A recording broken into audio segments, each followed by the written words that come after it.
Si Africa, si Africa, si Africa, si Africa.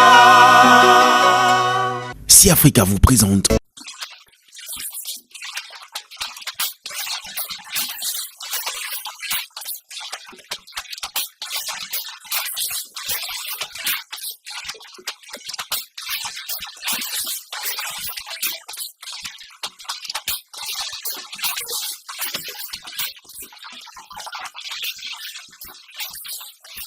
Olé medio,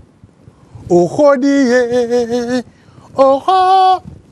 akakpomo doto wede nu, akana seho, nu eje doto mele, au canal 3 jenwe anaroué, au canal non se hoé. Bessie Zulawadi, canal 3. Oho, soro, speak, parole. Tous les dimanches à 8h30. Même aux États-Unis, nous suivons ça. C'est intéressant. Thank you. Bavi no kwega kanatrua bene kanatrua fongwe hontomi to gbemi kaka do mini kudo gairo ki hoe do mi kotunole gan elo hojenwe do pe mi ton mi kuno si fugon do to me o hunu na kona no mi de e homele o ye we de bua mi na to do gbenu me no yin wanu mi ton elo lo no ponle mi na do gbenu mi kaka do mini kudo ya kenu me lo kudo wan yin do nu bavi no pe no mi ton canal 3 fongwe bona donu mi dole mero kuno yin agunle hunyo we yin podo vigan passe ton ko fi bona so gbomi ton bodoro mi da kokodo le we ya nkan ho ton bi ojenje wa ho ri ogan to koko ni bo mi ko le so gbede ro podo to gbenu bene viera kan dede jile me ka to de me lo yin wanu wa le nkan ton lo no ponle mi abi e ru pono meje mi ko ya che do isi lo ya che da kuno pelu to si bo e ho meton ya le dre kanton mi na dre kanton na bere ne mi na do mi ni blo mi de do pon do ho do fi wa mi do na do e we de bua mi se hwe lo bo ipon ndendele alizo e wa we do to mi azo pataki do po mi ipon lo bo yiye ton bo kan ho bi o mele do alitonu gbogbe inu mi o mi na se koro paton pe fi diganji mo ro po aye achepipa to mi ton podo unje da so wa to le gbel tale ji po jijon mi na le se koro alitonu chobo le o kan ho to le sin ple e wa yo pe tada koro po e so de me beta eni o mi na le se ndali tonu chobo ko de fo le ro fi ganji lonu mi na hunu sino mi adonu mi po ndole medaho edo monji oni tekpombo dalo mi jewe bonu edo na se o mi na ya gbatan sa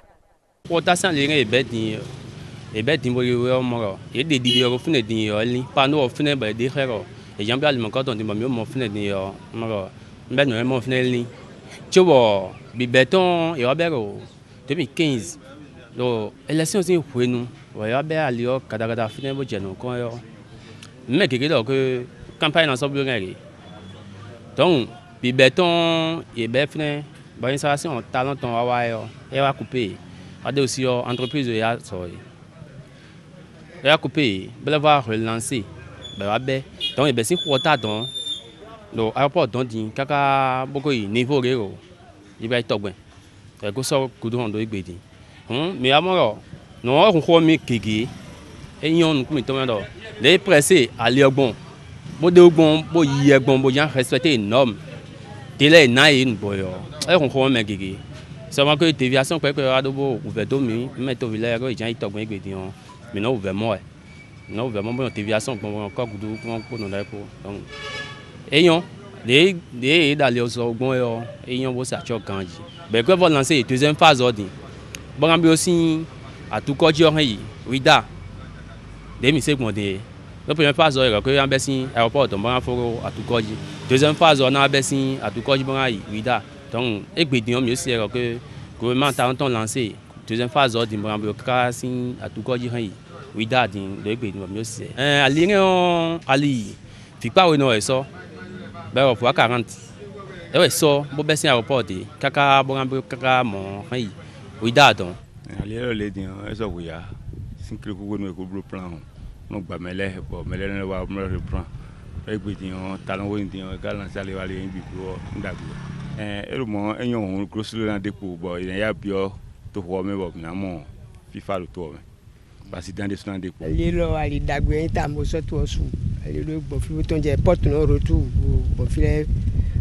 les vocales laisse zéro de vous aller bon no lo fi na to afrique te na to je pa o le bi o ndagbe yin nu to je pàdé je fi no pe wa e no je u no da kan yan bon e lo ka wa de si te ton yo biblo e ko yin eyon pon mi ta mbo yon si se ni le yon pon mi c'est bon dagbe yin nu to o mze gulon ye lo le eyin a che pa ma o nana kwa to me bon nu ko de ko se nu bo pe ngbe omo era fifo ton je mi na mo yen jambio to gan ro endo aso mo koton wa hun ndo kan de bo do akon gba bo ri bo aso mo koton le bo wa to zo wa fi de besin le yen ali kon to me to enu kun hun to e bi ne pe din bo nga ke e si ko kan bele vo lancer nu mo koton le o e an so ege so su bo an so to su ba mi amoro e o kan ho be ngen to onu gbo la e te o ku yo mi he mi an so ego mi si lo rin ma ko mi din bo mi ndo wa nde yan wa mi me to vile bo mi na to pa yo ejene no le jen o ngen be ko bi be donc mi bi ero ko nle to sun ji nle go courage bele fo wa so mo koton be go kan da so mo koton bele bi onu mi le mandat ton ko ndiyan ni ten wo ko kan mo koton le bo bi ali mo koton le no mi o to mi ton ayi nu kan ene fi kan pase to wewe mi se do o terrain onji do ani ipon aso e wa nu mi we de do fijro se besin fijro se kakai klekwe kuta don e lodo route de pêche ne akamu aso ne mina moro jero aso ni ro te di mero na wa do benen to mi ton de so ko debua bo mi pon ganji a check pipa dede ko no to mi ton wa fi pon bo mi moro meje dro ni intro bo mi to vile do kuku e na yan di lo e ko de kaka so inu koklo we no na be ne pere pon bo mi to vito se no nkambia mi de do meje ne gbogbe nu mo nkan ton ka je ji o moro meje re ko me ti akunu peru to poro nu me sen le pan ero ji akon zame bo dro ni ija de ngbe do mi pon ye to gan e ko no fi wele yi koko kan ton ti tengbe bo mi na pon do le ko le afo wa fotongo e mi to kuto wa yi o moro meje a check pipa boni ya iton we ko so nton lo tun to meje nu mo koton do na bi bro dandan bo grand proposing to ko me e kanu aza mo koton de lo bodo meje les financements sont déjà bouclés ma moro meje ro yo fo so ja gegbe dagdagbe no to nu wa mo koton do ton me ne bo asole bi corona be wo kweton kolote lo mi no fine kaka e o me nde so ati wa iwo me le bi e ti vi fitila e we na ro kweton do fi lo mi pon wono to gan patrice talon wa le na si huan gombo route de pêche ko ne o ina si voulant jalo lem la liton moro meje ye bete de bo mi to vito sile moro meje ro ho e akpon we ka so ngai ndian me le azore gbon ye to vito si dede ro gbezan kane mele o yan si ku de kun ton ya ina si ku de kun ton sewero na sepo e dandan bona yi horo ye nu ngba vinu pe no mi ton mi zehwe lo bo yi o fie ni o bo yi ho pere do mede lenu bo nwe mi kan bi o ye o gbe inu mi le temeteme o mi ho bi pledo ye na dide me bona bi o mi ponole mi ni sonu kun mi ton bodo pona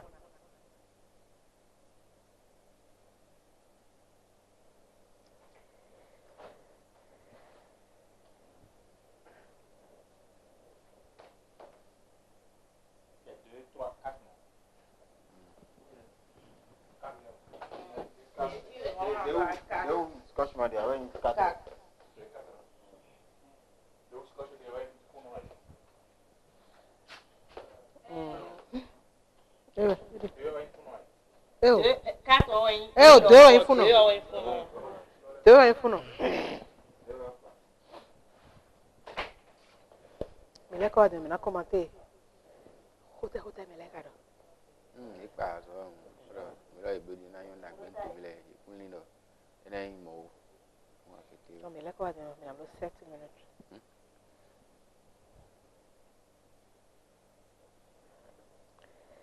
Ene benevision benevinyo no me de so me se hold ali tonu din ali da ho kodo achodo nu to posinu e so do fijro se kaka na yikle kwe to ko medon mi se ho teme din bo nu e mi ka mo ro finele o mi na flin mi dole me da ho ahwe ma je hwe yin chi bozo benua e mi no yo ro figan pase ton e we ho ye ni lesson kan bona kan bi o figan do de aka je fini o ne mo e apapa tewe so mele da so ko mina moro meje ro to vile sin ko yi me oye ko do loko tin keke me ro nu yin lo bo ko me ye de su tin gbe ro mina pon ganji o tuto mo ko ton da yi do to mi to me so ko debua sin to gan ko ko gan sun fino ba che kere ku wenu e ba tun to meje ali mo ko ton ena blodo bena dagbe no to vito ste khodo kaka hewa enande ya lo to gan ho boni ya ilo wa hokoto kiti ofine kaka vi mi monde bois woni to gan Patrice Talon wa tie mi na modo meje nu le e to be we do azo ko be do mi na ri kudo pe do boni ya we nu azo mon koton e ko yinkana bo to vito sle modo meje wa hoja hun le na si ku anugbo lo jira mede do so mi to gan ton do nu kan lo jawe e to gan Patrice Talon ka wa lo modo meje nu ni o nu tajiro ko en to vito sle do na jira nu mon koton to bo ye to vito sle ro lele sa loro verser dans l'union dio et na si mon kodo sa fin dans l'union nu mo meje tuto menio e so le micran so tuto menio e loro route de pêche nu ide me e fla lo gege do mi pon ganji din alio e na blue boy na go single ko water don lo matun ko appliquer lo atondo o video se water finen lo e no e bla le ni opon en kwa e gbeduten o fie fi lo bo beneto mi ton e me go sin to devu le me lo watu mi to me na si kwa pon to lo tunto pa ko yo moromeje so tutu menele bidai do fin lo bo to gami ton ko do filo do meje nueji kataki bo emele na jijon ni do meje watu me lo watu wetu yin e kan blo nu mon koton e je ka do meje aliena wa fi bo e noten nu kuleji tu oton le yo na so nu keke do fin do mi so kle ko water fin di yo on gbo ibo maleko wa e memi ton e sa to kan mo gbeji pe le yo egbon lo bo yo keke do fin lo bo nu memi ton le wa lo na tun to mi ton je lo bo nu egbon nu blagodo ni o e na si ku ton lo quarter don asun ko mi ka pon ganji yo le segbon mi de le evlo nyala janu pede do apako nu konton ewe ikana si fidro se ezomo dun lo egbon o lo do adibla ya appliquer atun ko quarter fini o mo meje etu to meje na pe kana si atun ko be na wa kle pe quarter fini lo ogbon de mede na tin lo fini o na gbon pa o sin to ko me le dogbon de na ton je ali gbasa do fini ji lobo nu pa wo ko sin bole bi o mele yo ahan na leye apa mo ko ton mo meje tito me dagbede soyin lobo nu le sogbon esi ku wazo bo do meje hu do into vito sleton imo sin tan le ton ho enende lo yon desu do mi pon to vile we no do nu mo ko ton esi hu do ale no le lobo nu iblo yi ko do wa ko na bokunu to vito slet lobo nu ka so bo do meje wa chile na tigme yo estono yon aso ne le be bo aso ko eso aso ne jona ba che pa wa fin tru eto ya aso ne si esi wa lo gbeje le pon bokun do meje ali tenu we kana si ku so do bo enanyo bo nyam mali me na ma so enio emi kakpon do sun yeye de me vron kana zo mon koton di onu kon ye kura zo mon koton wo o so wo de bo abesin fijro se ko ta fien lona imo lo le nu direpo mo kwanji dion e ko tese ngbasa bo o sin do winu na de tentemele o e ko de nu no bibo yin na bia che pa kun me ja zo enio e so be ya so tengbeju nu to vito sile lona si kuzon bo yi ko do wa kuna bokun mo ro po yeme lo yin o bonogo sin to de no lo akun do to mi tomele yo yelo na do mo ko do safunda li no yin mo do meja so pataki ro po yin bo do meje si ku gbe kan de bonu yi vivonu de to gan ko do mo lo do meje nu emi be o bi we me vivona ena nde lo so to mi ton su de su ti tengbe ya ena nu lo na so to mi ton su o ero dada me do mi de su mi ko tun benevisu benevinyo ndole wenu e ko je me gbaji do ku o to do fidro set finesi ku o to le bo ma ko be aso ami to bi to sile mi no ro pe gbe do we bo diyan e gba mi ba so ne kana yin gbon o yege le ko yin gbon da yo we e ko du ko le bi e ko wale bo mi ro ko ro kaka diyan aso be tin bo mi mo nu kun je o bo mi kana le fo do gbenu ye me yin to bi to si ero ha ni o mele do iye wezon tonu sise to wezon ba so si ku bo unu e wa tole ye rutu ohun le gba yo ipo re do bodo wi me ye so ino so gbere na do me de fine ha emi na do gbenu ye do nu wetu emi na do gbenu ye o wa lo dagbe to bi dagbe si afo ye de bo zon bo aso bo unu e wa tole o si gbe emi na do ye do ye he o ye na yiko ye ton chobo na levo je afo bula do afo me na je o katampe fenu me da jazo wa gbele na je katampe fe ye lo pon wenu wetenu ebe aso din ka pon fi eko je nu aso nwe brodo le ye mo fivo ye me da so wa wele o ye mo fivo ro aso kon bo wa so si ku inu kon ye mo fivo ro aso kon kere mi na do ado mi pon kan ji yo aso ni o be o e klero me jero nwe du na hokule we tí ó bá sọ inú ní bẹ̀tọ̀ ẹ sọ̀gbẹ̀rù mẹ́sí mọ́ ìmọ̀ àmì náà mọ̀ ganjiro tómi tómi fíbọ̀ ẹ̀ bá sọ lè bónú eblo sun yẹ̀dẹ̀ àlóyè nǹkan sànńdé kún ọ àzọ mọ̀ nǹkan tó ń dó tìbọ̀ yé mẹ́yà sọ àtọ̀ lódò àzọ ní wálẹ̀ yé bìnú tó mọ̀ nǹkan tó ń dó yàrá gbàmẹ̀ lọ́ọ̀ gàyẹn tó ìbẹ́ dìyàn yé mẹ́ àzọ pé èso àzọ ẹni ọjọ́ náà dé òtí yọ mọ̀rọ̀mẹ́jẹ́rù kan fan dà zọ wọ́ọ́dẹ́ sùn ti tẹ̀ gbé bọ̀ yé mẹ́ náà jango dà zọ wọ́ọ́ nukọ́ iná sì kú tí ń lẹ́ ọ mọ̀rọ̀dù kan fúnra náà bọ̀ nàbí ọkọ̀ nọ̀mẹ́jẹ́ ẹni tẹ́ pọ́n bóńdọ́mẹ́jẹ́rù àpágbé ìdódó ìdọ́mẹ́jẹ́rù Agan na mi asan na mbo mi na khoda so mo nkoton kan nde kun na du jejiwe o won ni ten ko lo bonu mi to vito slam ni mo ale ni do ye to vile iko inde lo ko me hun na yiwe do nu e ba de nu e si hudo me do yi ko mo pande yo e ko me diyan iwa do po fle do ganu we nu yin lo no na wa jije e ka do mo bondo me jero me na me lo na le do jongin nu me do fi mi de diyan to ko di do politique yo pa ko yo wi biedo ye to ko do to mi ton le si le na si ko anu mo lo do jongin aso ne me lo bonu kanton a ko e na ko ma sin ko nu mo kanton wo na bi o me ti le do me jero eni jodo lo nu we na nu lo na plateau nu kan lo na na kan je mi to vito sile nu pataki ba mi den do mi so kan le do fini yo e ti enu wa me de idi mo ko pen alo su kle pen no le lo na mi ai lo me ko do ye ko no do to ho me ko e ko no gbon to village lo no ko tibiti ye mo ganton a ko e no so ma ye ye je no fini lo mi to vito si lo to ko de le eni o enu mi no mo be no fifi mi e mo mi na bio kan ho ito e da li no lo do me ja so e lo e be dion ni me nu lo bonu e tudo ya na gbambe o e tenpon lo nu lo pe nkan do si bibe nkan ka so e vivonu bondo me jero tro eni e ku o mi ne si ko mo pandi mi o tro eni ko lo bonu e si ku yandi bon to vito sele mo ali ne lo zando ko etonu to bondo me jero ko ya ton e mi na to gan Patrice Talon i vivonu mo me jena inde lo so to mi to e na jo aso eni to ya na gbambe ya o figan do na do nu e pondole wenu e mi de dion e ya so lo bojo do so ya na gbambe o e ko soro bene to ton na nyiwe ya do fie to gan mi ton so din bo blado bo sin do dion aya so ma fo wa ai do gbodo David kan we nto gan kanu kewe ame ti wenu e ton kaka je fi dion le mi no mo gbada ye o aso mo nkan ton lo bonu e kana e je fi na je no yilo no ipo le aso ro yingbo e te ya kuno zangbede e ko me ya kuno zangbede yon to gan do na ja mi sa yi ton do na pla kan gbe ton le boy mi me yin ko ja so atole ye yi mo le do na kwede bo le aso e no yingbo yo ayi wo kle lo do won ton la anyone no blobo to vle no twin ton me je da so ehun o mi na don to gan do me je ni ya o tenpon bo feje dion ni ton bo ja so ni o ji bo mi to vle na tun mai mo a e do ku mo aso ji yo wa so ba so inu kan wa no as me aso jona adeji do me o bo so nwe na so gbenu na jego dole o aso bi so jonu me o pepe o to gan he o e na wa ton bo na yi lo fi emi de diyan yi ton si kwenu ko didin ya no fi gan me mi de diyan e ko bi o to gan ko e fine cat fo a so ene bo mi na tun to me ja e wa ida yi bo mi mo ne yi ton so mo yin we ya o ina sise do mo we mi de to vile do mo no me ja so ro yelu no pe ko me to gan ku yo e lo de khle mi de diyan to vile na mo no ja so ro yi we nu me de ma tun lo le so ro yi we me oni bo ton ko je le mi na tun to me ja so ro yi we o to gan do na ton aso ni o aso izemo bo na pla o ko ja so atole to ku blo trolo era so yi me mo gwe kala gon to otonji we ko san die ra le ko ko san die ra we no e na ganja u to file ba na tun to me je to gan da so o figa we de nu to ne je so ra apa ne ji diyan un yan de ru kan mo kon ton na lo e lo ho ton fo tin ton fo e te do ku yo e ko mi de diyan ku we no bono tin bueno wa so bo to bi to sile no mo do ira so wa we nu go benefice yon no eji e mo na kwedo a o mi na siro na do ya me o mi na mi na kwede ji ya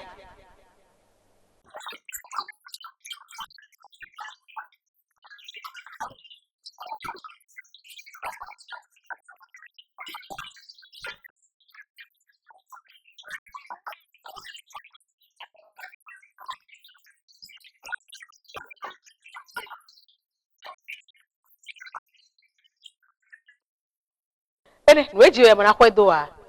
o figa mi na do no benefice yon dole no ero ti jero to me de mi ko tun bo ku do bla bo nu kon bla di si bla ba mi o bla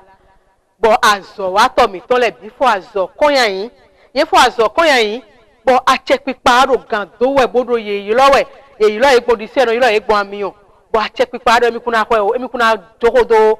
mun je da so wa to le ti gbe tale le do mi kuna jokodo ko de te ne we kam o nu dagbere so yin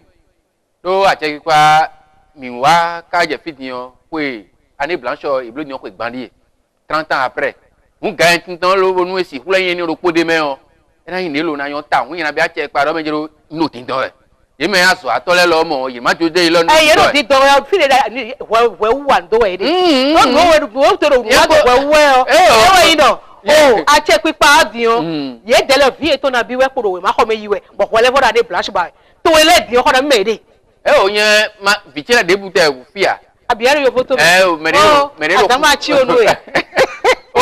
nu babara de so yin bro jije to mi ton be nu mi na iji lo na ti me do ko me o yime achepipa simele yo ngboe bo hudo yan so atole ton lobonu emosin ton e home yo devoti we no le kana so mi ka pon achepipa ru fine die wenu wa le turo yime ya so ato mi ton le yo ipepo ye mo ede lo do ko sin lo to ne alide ko taka boy ede su zegbe lo ji we bo le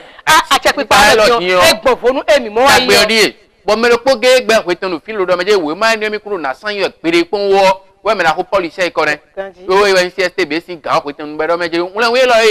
so lo na yi we yo e ko yin won we da pe do bo ye me pe le bi ko pe na lo do meje to gan gbiyan il a la volonté il a l'engagement e ja wa zone mi bo to na fa ne ko to ni o ezun lo do ko do idele me lo dala lo me lo tun to meje me na wa ndo kon do po me ne ka gbon parce que vu ye de me yo e 50 nu mo ko ton le bo ye me ya so ato mi ton le kun je do aso ato ji gbe ta gan le yo we ku do ton nu we ba de le yo do po tanton e we ze kwiton tanji o tanton le me o ache pa ka tin po mo do meje do po isin tin bo ye na jijan yin lo na ta ple de kon mo na do do yi de le tentin bo le na si ku anu gbon bo kon do po na tin do de le tentin yo ina si kwini do to won yi wa mo de lo kenu o yi do meje kere kon lo yin mo kwa jo yi wenu e eja aso fo kan gbe yo eyin do po ge we chite lo fa so ko yan yan no e sha dare we a o CSTB kasa ma popo ye meyin nje do aso atoji gbeta gan le ye kere we a ito mo to vie ton le do to ko we bo pe me yan na me we ye do lo do meje mi na fo aso ko yan egun ka ko we do meje na le ba so bo ko ide na che pa ipo kare do lo mo ile nkun je de me do la le to ko dandan lo mo me ito do ton le bo ipo na le do yan na gbon cho we na ba so eno le do gbon je we yo ni ro gbe so me ye amo fie nu na zebere pere de o we nu ete mo di ebe bo le be san de jin lo ko to din lo le na yu ebo mo gbe te tun le do to nu e mo ye lo to hu eni do ko jo ko nu ye mai mo a eno mi na blo ken li do kemen me sin wa lo e o me lo e do fi jo mi na blo lo hin ko ton gle tendance won le wi we yo mo ro me je na le hin gle vo gle to so do fi mi de din kene po de bo ko e lo na di bla wewe e kan wewe yo le mi do gbon fi san de jin we ye de si filo to me filo da so me iwe a ai pon ganji yo ye de ro Canada de ro Bruxelles de ro fili mi de ton lele klele no e lo le si fi ye do fi ne kan si kwa ngbo mi na mo ko do sa fun je ka do meje aso atole yin yi lo e de le lo se ye de le gbe a te pa lo mo nu e sa pa gbe don ye le ni so ye do mali me do so duo e no gbo wo to me kwenu wo e so nu e ton ye lo bonu e duo ye lo na da so ho aso fo kan ho te lo e no me de no de yo ina dum ya mi awa to mi to me mi wa makaba bo echinu ye dodle ye me yin unje da so atoleji gbetale podo mi ndo pondole mi me benevile o mi kun ko munu kun je nu e lodo reform mi kun munu kun je mi kun tun do na reform was on the question comment me mai te fa ke unde gbewe de kaka bo ai to lo de fa ka ko ani wo so ma che pa lo ka bo de fa ka so ye do kanji lo to so gbeji lo de meje to no meje mi kwa che pa se ise amado kon akwa mi ton e de sin kwa men mi o ina kan je do meje na so no mi we do etewe zumbo ye fu aso kon kaka bo akwa de sin akwa men mi wa o ni o so ba mi de akwa mi ton e son mi mai reform lewe zon ayi etiri ye de mu dole nu e so azin le din o azin na no blelele boy na so bo so ru do e si so bo so ru mo ha e do na gba azin o bo na kende gbele azin na ba nu de we no kende gbele azin na ba o kan de question comment ye ya ye don de question come nu ye yo boya so e foko yen we de question come nu ye ya e ka de question come nu ye boy ka do o mi na mi de mi bro mo din o mi so do aso na jodo we ya mi so do aso na foko o aso foko yen mi do na jodo we ya boy po do a che pipa ko ka jijan ibo ka do ho e ka do ho kaka beje fi na je o ko yinya agumeje ho we me to yin we no to o me to yin si lo na ton ro fini ya do we gbe yo we no ye me yin kun je do aso atoji gbeta gan le yi peru ti amado kan we ma de fo le ton gbe un wọ́n mẹ́ fọ àzọ̀kùnrin sí yẹn àzán fọ̀tọ̀ngọ́ dò sófin kúrọ́sùn kẹ́kẹ́jì àzán fọ̀tọ̀ngọ́ kò jí sùn kó yàfọ́ fọ̀tọ̀nù kó àtọ̀ngọ́ ẹ lọ yẹ mẹ̀mí dé yọ ènìdè kẹ́yìn mẹ̀bí lówó sọ́sẹ́ dó ọ̀fà ìrànlẹ́dẹ́ sí mẹ́ yé. òfin èkó wọ́n yín ládé yọ ni. lọ́fin èfin ènù òkó wa zẹ̀ fẹ̀rẹ́ dé yọ ni. do mi náà do kpó bọ́ a tsẹ́ pípa mi kò yí gbénu mi yà bọ́ mi náà lè do kpó èmi dé yọ mi sọ́nu mi bọ́ mi kò yí gbé bo sọ́nu mi yà bó kálẹ̀ nù bílẹ̀ dèwé má tọ́ bọ́ fi ènù tẹ̀lé yín ládé yọ gbégbé ilẹ̀ jíjà yín lè táwọn lè yọ gbẹ̀rọ̀gbẹ̀rẹ̀ we ma si ko le to bodo le ejan ko aye ibe na mo te le grève ya le continue grève e ka do mo eyan a o nu mi le su mi tun lo le fo egbe ni no do po do to me onu no egbe do wu nu to o e fla ye ri encourager e bo na continue din o na rom e wedo mi na kla din we bo mi na ikwe ton do ane blanche okon mi kana lo wa don de jido a chepipato cheton wu bo de jido to ganche wu dole ekuna no gbede be na ikwe ton nu e azo fokon yan na do me kaka bo fo ebute buro po na wa kuzu fo fonu o na kuzu fonu fe do mo nkan ton je to mi ten ni o pe gbandi o ko yan bo de fo so je to mi de fo kraje o na to gata lo si fo nu wa na ko kan kaka bon de jibo lo tun lo je dole ekoro kan ho e ana mo zare de si ena mo zare de o so te ni gbediyan a mo le aso na be gboro be yin bi o me si pro me to le do me jero iro gbo mi o gbo gbo nu gbo e bo ko e ton jo bi sese e no we do mi de e no ko mi ton gban o ya me wa mi ton jo lo mi ya so me pe mi ton le o vi mi de ton le suporu ye me po mi ko ton le sin vi do fine bo vi mi de ton le akokoro na mi de ton le supo ye de ton le mi na ha do kan e ko ji o boya mi na mo do poge do kan e ko ji do kweda le ite ka na so e do to mi tan fi e yo asome ko e million do po alo livi do po atari million do po atari we no san ho wo ti no ya asome fi no le we de no so itan le do lo mi de le we no so mi tan le do che gbangbe che we gbe gratuit yo mu ndo meje si hu ponu bo mo sinu mi ku to bi to se la pa ni ko na ni lo yon mai mo a le dongbon de ba che pa don la di si yo ye me ya so atole no don da mi yo me do don la di si yo me do no don da mi e do mo ete mo gbe mi kaja me la ko no le shadari fieje tiyan mi yo gbe fi mi tan le lo bonu ndo meje do azande mi le na che pipa bo do meje ko lo amen mi do na bi o ya de be aso ko ni mai we fo mi te po lo ko kan ton mi mai mo a e wa ti mo ko ton wo ya lo yin ko mi ton mi ma ba ka ba bo ndo meje na lo yin ko mi ton lo ane blanche ko me a mi te po lo bo che green do mi do ane blanche e blo wa yi do ko ipandi yo ezon gbo pe to tin bo e ko me diyan flafo si no yo e na pe nu suda ho o to mi ton lo diyan we na da li da gbede to mi ton e to le aso fo kan yin we na ton wu paso me glo me mo nkan ton o gbe to tin bero class ko e me no de lo no examen class d'examen paso me ko do te ni owo so bo e je te ton gbonji e ji fido me ko nu nu le bi we mi na pon do amo no pe tin lo no fi yen nu ndo me je ro aso me gan ko lo bo yen mo vile lo to ko me do sadi we yo e no le inde lo no yon gbone je le cache aso me gan ko we na le sa jeune fille elle rendez-vous lẹ́kọ̀ọ́nù kó tó rendez-vous àwọ̀sùn àjìyànnù tẹ́lẹ̀ kò dábúlò náà ẹni súná yan ẹni ọyàn kìlò pọ̀ àtẹ́pípa èrò tónu ọkàn lọ́lẹ̀ àzọ́dà kó bí dìyàn èmi tán àtẹ́pípa èrò tónu láti dìrọ̀dẹ́ àzọ́dà kó bí ọ́ èmi tán ẹ̀ tó mi dọ̀ lọ́lẹ̀ èmi na nù àìzẹ́ àzọ̀wátọ̀lẹ̀ lò tántàn jí àìzẹ́ nílẹ̀ ọ́ mi dido mi ko na ye bi a gegede bo mi na dapa tonu ye mi bo tepo dandan bonu apagbe mi duo mi na sikude bonu fo lo mai fo to gbede o do me matre do viro we ma ko me o ahosu fe ton ha we vie to le ma ko me pa ton ahosu fe si o vile ahosu fe si me si le ma ple lo bo do tepo temeteme le si azan me pa ton le si ku fe do wa o mi bi fu di o nukundo mi we mi de we yan bi to ga na je ni ma pon igan ni we yi we to ga ni ma pon igan bro yi we eyan mi na lekojo eni odo lo bo nu de fo e level de din bo mi na kende wo e we yin atike gblegble e sin ho we wa to mi fie atike gblegble ni le sin ho o tata gbe wa yo e jiro do ho enu kan lo bo e da ho do ho di da o me o e wa do yin we do le me yin me bono donu do yeme no sa atike nu mi do atike sa kwele ordre de pharmacie me yin me bono don do ye nu le o ye sa sen do ye lo mo lo bo ina e san wa so wa e gba ye do gbe aso e ton nu su ropo aize lo bo ina le sa hodo ahosu gba me mo no ple ga hon tole ton do me we ise gbe ta ke mo nkan ton de nu no ndagbe o ordre de pharmacien bo esukundo do esukundo de na des ordres de pharmacien nuwa diyan e ko eje tro koko ren lo je gbanjo nu to bi to sile mere han ticket ton de na yin sisa to lo nu ordre e do bo mi ga ni ordre si yan na wuzu desordre menu so ise eso yi desordre gbele ya do tito de we kwedo tito de kwedo o do so gbeta ene o tito mi rodo ordre mi na bi ogbe meru mojile lo bo khode to si gane mo nu e do gane me bo mi se do meda ho shamba ti seli asunu ina na mi ache bo mi na do to pere do so me mi de jon si azan ton wa ton gogbe yo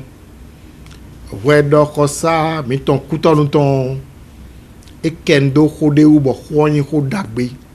un beneville hotel we kendo amasin glegble si azoe no wa do beneto me fio bo mi kende u bo ko tondo do mede ma so sa masin da khimeo mede ma so sa masin da lidio bo mi do ko tondo we o yi dalo amasin na wo bu na bideji bo mais oui mon nous content de rien demain nous to vidéo po egbedion e soro bénéfice bon so moins bon e ka gbeje nous pon kaka boy kendo wo so me mi de ça attend wa ton go gbe yo we do ko sala kende u bodole e ya mina so we bu sado me de le bo tonton nous ye tridi nous content de mon nous ne meni le mais dès oui nous connaît bon oh c'est on doit ni oublier et mais elle attend mon demain bon il délai oh amasin sakwesi quand ouais ni nous meneur de pharmacien ganton ouais ni beau plan azor beau carton de tirer mais des bouts qu'on a plan azor mon canton bonai nous do amasin blessing alidio ene on blonde bo pacha mi me no wazoro fona kmele do yeme dimbe wuli dimbo mi do sisi we dinle o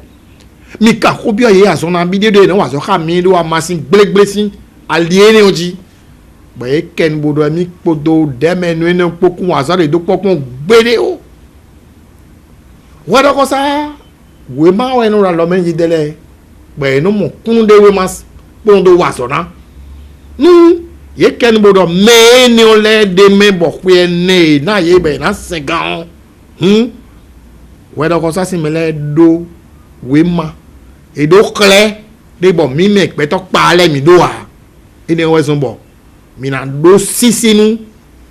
we do ko sa si azo e wow bodo azo mi se do no ne me di no gbon ka me ne bi na do ko gbon as masin gble si sa yin dagbere do to de bu me han mi me no wa so do fonaxi ple si agbasa ole o mi ko tun ole nu ene no gbe la me nu to vile we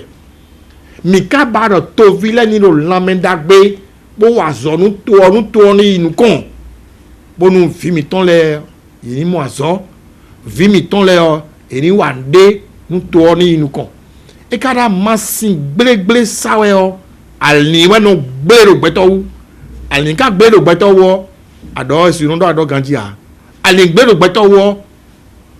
ina do amasina we binu bona do yen video no we binu e kari no blu no we ka so si montan mo na yi wa tozo a aso si montan mo na wa zo a aso si montan mo na blu no e na blu bo to na inu kon a ene uto no vichile na don mi dole amasi gble ko mais des motonado fidéum eni donu akosu bodo e da masin gbegbe sa da kime do file e o commune mi ton la me ya arrondissement la ya village la ya bo mi mon beze akpo mesin ple bo be amasin do sakime bodo sisa da bodo jijera la ligio e na dobo e na kende udo no ne nu ndagbere ya e go fo a mais nous les deux ça ouais de dion nous comptons il est pour we go bon ouais de ça et néo au coup d'appel bon yeme do ouais khatino soin me mini aussi azan waton gogbele o ina la pledo ouais de ça da ho yo coup d'appel o bon la bo gbeje le men bon nous bo ye gen blo mo nous boa ni na le ye gen blo mo nu gbo e na les séances bordeaux ou na ko na avec tridi ba na tonto nu ye nu gbo we ne nu mi na tun le a me na ho ko yin inflammation bo plan zo ni do le kunu na wa zo do amasin gbegble wo bo ka e blo nu mon kanton we no na moto na le we mi le dion me na no pi bo na se to nu sen bo se to nu we do ko sa si nu e do me de bu mablo hunya ene hone khane fika kendeu shamba ti se ya so ho na judo do ko ne do ko cambio ye we ba do gbigbe yo e ka ba do ton lo pun lenu ye ya e ko me je do meje ye do ko do e buro emi kan cambio ye do meje do nde me aji e do nde me o nu po na do do a la confiance n'exclut pas le contrôle e do do lo ba do na e ko me ni bo ndo meje nde wa je yo e ko do ye ko na no don lo do ye ko no wa so lo onu e nu lo bo yin na do ta won no meje ro e ko me din o fite atiken dagbe ode fite pa yo ode do ye me ewri din bo ye do gan ko bona sen gan ko ye ne lo na sun akwe livi mo pando to gba me on ye de no so atiken lo no isanu atiken sa ko temi ton le lo ka mi ton le me ene mo do meje atiken ro ide si ene gbegble ton bo mere fo tin ba atiken ye to de be so do atiken sa ko tin le na plo bi sin din o fite mi na mo dagbe ton de ache pa ni bo lo wa don mi ro do mi do meje me no le ton queen dagbe o bo ye ko sa bo mi de no ilo no iho fie do po e ka pon mi de wa ko so de su pon mi do meje mi ni ko atiken de yo ni inflammation mi ton le ne inflammation ton ne ma yan ane bo fite mi na mo dagbe o de tin ko ja ko so si hoja hososi wa hoso na dogodo la veme do khoni on town bonade ali dagbe o khale mi do edode minima horo ahime minima horo agbanji o pharmacy mi ni hore mi ka ro sise di be dole agbanji to jele do pharmacy o do me do poropo me no son mele bo no sa agbanji o me o le jele le na pharmacy le ma so ka je mi na horo agbanji di o bo fe mi hore ni no sa jini gule lo do jini do mo be de me mi ko igan ene ra yan hu wa aja pipa yo do mi amo ka ja o ni ka se bo ho ero fio bo bido na se o mi na donu mi pondole mi ni fo base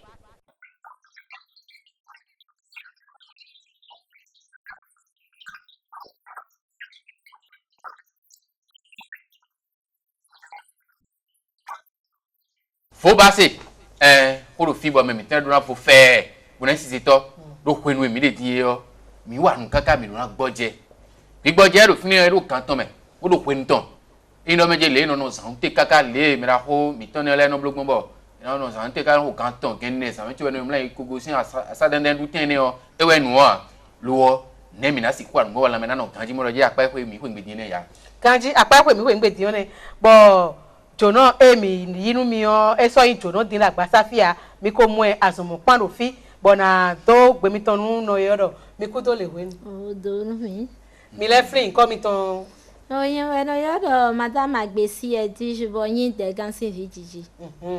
bo mi yin bo yin wa yin me ya kru no wa ja una bozedo ONG joie de vivre nu ene ONG to joie de vivre mi no ko mi ko wa fi azumo pa bo mi ko no do ko do apare pe do nu eti we mi de mi no wa zo do ta won ewe yin o le na gbo azogbon bon afọ papa me alo papa me mi ton bo mi so mi do o mere gbeje na me gbeje pon si temere ro fine nu eju na do hodo e mi de gbe o ewe yin amoran dido nu ye ka do amoran dido e tewe mo ro pe to ro po si na eyan do gbe nu me ro mi pon ega ye nu din le bi to gbe taji nu no ye no wa mi gan le me yin me bo yin to mi ton me nu be ni nu afi boro pipon mi se do e sin tore me gbada sansan diyan ndo gbe nu ye me bi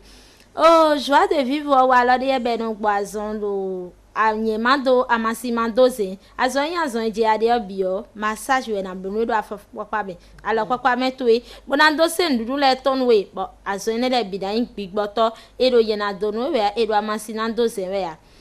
mi ka wa akpako mi ton de mi kan hobio mi do din be do amlomando me gege na de din na da e onyenye no damlo me nyemla yan e wa ije no ho e ma fon mi lo anu fon e amlomando ede amlo alopa ya do we na bi enu adamlo na eyin do je de ho mla yin din bo nde budo nu kle won ho ko yin fon ne nde budo nu kle won ko yin fon e wa mo do je mi le kun damlo dagbe o do eyin do je de akun keke tu alo akun so hun tu keke abosan ku o ba yi fo egbe bo ze da yo nu ene na mo tembo fa ba yi hon ale dozo me on ena le do agbon de fo mo wa yin agbaza we do mi ho kan keke abosan ku o bo mi mla yan mi do na damlo be do na blu agbaza ro bo san mi fon mi na le fon po do hon de fo po mi na le fon po na me ya de fo po amonu amlo amando ganji a mo do mi fon san mi na fon po na me vive po mi na fon po do nu chiko po e na chi do azoda ho de fo wile wa zan me ba yi hon e do mo no ya tun no jide mi ku da amlo do e ganji o nu po me le ton ti yon ye de mla yon no da amlo de bua bo e orun se onje ida no kaka ba ino ha lo ida no gan horopo gan howe ayiko hone ida no te kra ba ino ho amonu do jede e do monu we anatun do jede mikuro amlon do we o be no do anson gege kra me alo we amlon we ado bo e o ahunukun ya cho ba ihon adam no kaka ba ihon ba fon la mele jan we okode su amlon man do ne do quantité pour qualité pour nous wele de budo affecté anatun no mi do amlon man do si azone bonu ye ka wa choix de vivre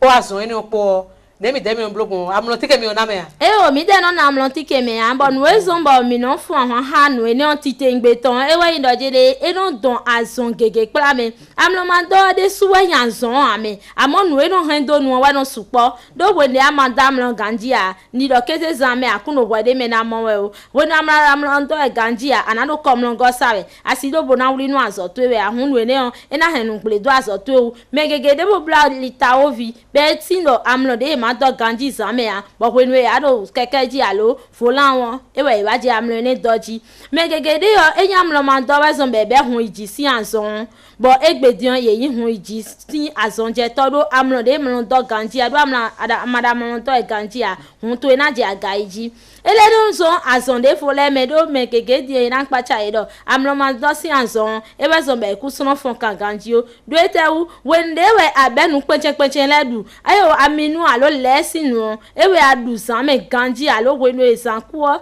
ewe ko ya se agbodu ganji o ena dazon fijo to e wenu fijo ma so dazo wa ganji a ena zo mandamlo ganji a eni ona zombo o kama fonsi azon na wanwe ado vivizo he no zo mamlo mando eno azon ene me yi me boro gbeche sewedi me yi me boro kwikpom ye ga enu dion e ma so ho amlo yin ken o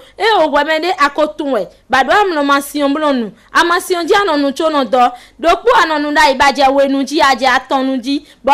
akorun level damlo debuwa wa joie de vivre mi de amlo masina na wewe ya wa lo dagbe de we ba kunu wa ze tito ene dai we ni awa mi gan bo mi che massage blonu odi fi e kan eno zombe no damlo de da fopapa me bo we ne mi je azo wan we do kan ene jiji do afopapa me bo ndudu de na nadu ndi amanadu ale no dore ndu podo ndudu ton enya matun ndudu eje ha we ko eme ade o anada azonje ada masi ho we binu nnu ase po mi dele o mi na peje agbaza to me pon bo na pon ndi anadu ndudu eje ha we o o massage na bi anablo mona je amlo dojo eno ya wajije mi bo o melele no wa amlo o de mblo massage no damlo ganjidi no damlo di bebe do azon gege o amlo di do mewe eno pontele mi je mi do kwe mede o si nwe wa kwa fo foto ngolo e me bi de ton de alo kwe do meta ho do ni meta no da jere ekusi ze bebe de ji egbe o bodo anona o bodo ona o moke e ka si ze mi de lo din bodo anona anosi na wa benevi sunu ko yorun po e polo jango jan eno wuli wegen alin do me bi no wulu yo wodo ku ba tine o eno balawe no ti konwe wi mero fineti o asonsi fon gangan dia e rodo réflexologie plantaire me karewa ONG Joie de vivre eda alodo kanto elewu da fopapa to mewe o anamu ason polo menjire ason ejade ele do manchi de bole ede kon elo tion afoto na ijiwele ena hunto da fopapa to mewe bi kwi edo sinko devo e yodo vibro master mapo arobokpo hun anadu chupiu na jino uya me tegbele eyin na ma to zungo talent a e yo salle de gym ONG Joie de vivre ene ni de mi ko mo gbondian nu eje azo wa do kanto eleji di afopapa me anamo pongbo si anson to ele bisi analedo winwin ya me tegbe Peter Kamwede yi godome magasin si kudo so aliye di do akogba to e o won we goda di si to pe o khogbonu we ade o yi kare bi won eyin ya janda mo to me alokan kuwo di 95 38 17 pour 87 37 29 ONG Joie de vivre yen na po de ame Ed Vision ni lo jere mi do tinole nu mi o madam no do abo wa mi gan bonu mi gbeje hun ton kon mi na wa soro afo mi podo alo mi po amlo ma dog we lenu enu ason gbedo me bo ye do ta me ni kun we no su si kaka unu ino jere wa bi de ko dinu mi kula fa papa me po nu mi ton le po diyan nous t'es souci caca là c'est dame là amlo manto to taji de non zon de souci we non zon allo e yo zo hugan no ho me ade allo akwa yo zo hugan mi na mo do jere ene o we no don me town yi afokwa lo ku okun nous do jere ado souci debu ba wa massage aje joie de vivre wa je mi je massage blono je e la ji do mi yi souci tu yo sin ta to me do taglome ona fanu ya lo pade wa be de taglome no ngulube no ti do nde ho we de do tato me no do zoji wa lo no ti do nde we sa di mo me do ba mla nya ma si dam lo mi de je massage blono eji yo ana mo pongbo ana dam no to e ganji bo vo fe do agbaza me nde le nyon do azo wa mi ton me e no je de massage o amlo man do kere sin kan mi na honu ya alo azon he wa kere sin kan mi na ho wa e o awa mi gan mi na wa zo do agbaza bijinu e no be sin taglome sin kanji mi na gbon sunu ko eto ehun to sin kan e wa lin to sin kan afo to sin kan wi me afo ko alo ko kuna ma ho nu pon o awa joie de vivre mi je massage blonu ale ti table di zone me nu de bu ma wa pon ado amno man do ene di o ene sin wu ve wu azon de ado logbozo modi alo ko li odudu alo aliyan odudu alo ado pin si anzon nu do je de ado asmo ene di o ena zon ba si dam lo ganji a nu do je de nu de we zo amlo to yo mi de no ba dona bono wa so do agbaza biji nu we zo ba wa mi gan mi do amlo masina na we cho ana dam na bo uve agbaza meton uve ayi meton de si ade yo ana ba nu ene on bi po hun do me bi da do eni hun afo do joie de vivre e ma te no te bo da je de azon we mi na be ko e o wa me nu de do me gegede yo mi do wa la do to mi to me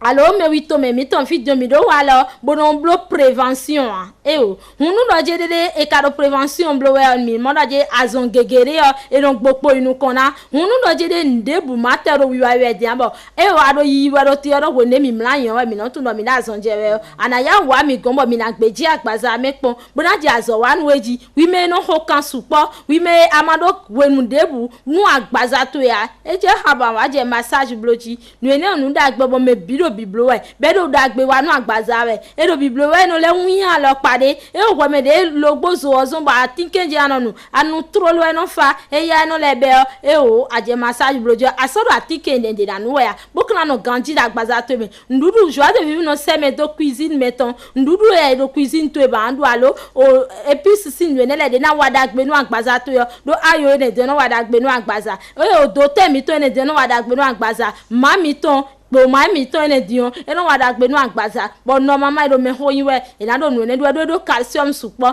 e leje ananu we chobo na mo calcium bo ku to na sin oh no advision we nu e mi e na mi o e je fifo nu yiji bo na do nu mi dole mi nana aloka mi ton le bo na jere fi mi de yo bo na do ho clean ne bo do suta nu mi ton e yo aloka mi to in 97 80 06 06 97 80 06 06. Alors, mina hu 95 38 17 17 95 38 17 17. Bon, mi do godome fini we asinka mi ton de no aje godome magazine. Bo di alibe me hwe mbe me hwe. Aje godome magazine. Bo da sai hunga bo alibe hwe mbe akogba to. Mi do hiha me we goji do adisi me feeling. Nu no je de akado kano mi ton le ba e do apapa. Nu aje te si ana to pa ton ji yo. Boze ali pe hon kan tenu konton de yo do te ro po anaze ali me hwe ngbe panpan do mi do hiha me enen god wa mi yo me no abi yo hiha me ene me singbo aton god wa disi me o joie de vivre sin kan do fini mi le do hogbonu no aja ina vile si angbaji kan de vie ba dragon boze ali me hwe karefu ya gendarme do ho mi le do hiha me we goji do adisi me fini bonu na kai kalavi o joie de vivre sin kan do colère o kalavi no aja kalavi pota boze ali me hwe bakita église o mi do fon we gobe chobo anamo gbedu ten dali oji bona akala igbo ikon igbe don joie de vivre ka colère o fini no aje o gbo ikon hon me ho MTN direction MTN on fini on joie de vivre colère agetezia we do o fon me fini hun me de ime bodo ouvert de bousser mi me de ime bodo tension si amasi taji o mi do diabète si amasi alo wele we ple bodo nu wa ha ho ya ni ma isusi nu we o wa mi ni je massage obloji alian to le bilanja so waji ba anamo huidebe e on da gbedagbe ni omi to kisi ni ka so le o Kuya, go na to gain, lo wa mi gan e ya lo. E mi non do bo me de wa mi gan bi non de kunu mo nkotan. E de mi mo bo